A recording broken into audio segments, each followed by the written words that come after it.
আচরণ করি না। আমাদের আপুসির নেত্রী বেগম খালেদা জিয়া উনি পালানোর বেটি না, উনি হচ্ছেন শহীদ রাষ্ট্রপতি জিয়াউর রহমান আদর্শের আমাদের আপুসির নেত্রী।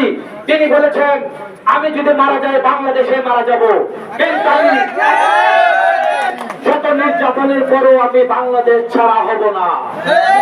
আজকে তিনি কথা রেখেছেন।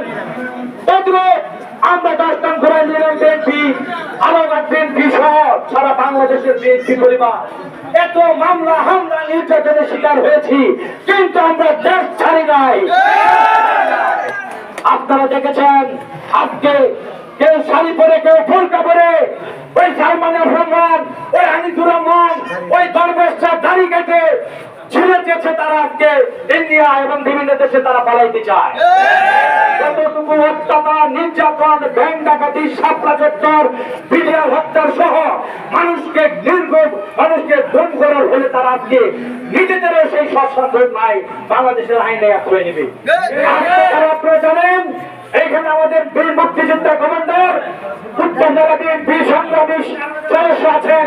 উনি মুক্তিযোদ্ধা, উনি কিছু ওনাকে বলেছেন মুক্তিযুদ্ধ সময় যে পাকিস্তানি মিলিটারি যে নির্যাতন না করেছে, তার চেয়ে 10 গুণ নির্যাতন করেছে।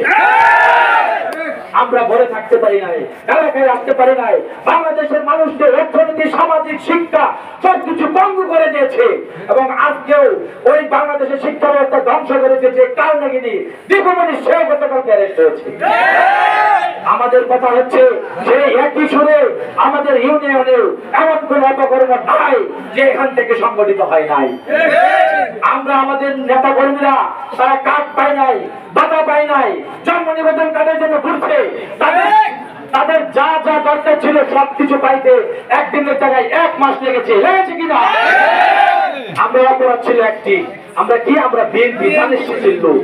তো ধানের শীষের লোক বলে আমরা অনেক সেবা পাই নাই, অনেক কিছু পাই নাই। সামনে আমরা ইনশাআল্লাহ বলতে চাই আওয়ামী লীগ নয়, সারা আমাদের বাংলাদেশে আমাদের কাছে তারেক রহমান নির্দেশে, শহীদ আহমেদ সাহেব প্রিন্স ভাইয়ের নির্দেশে আমরা সুন্দর গণতান্ত্রিক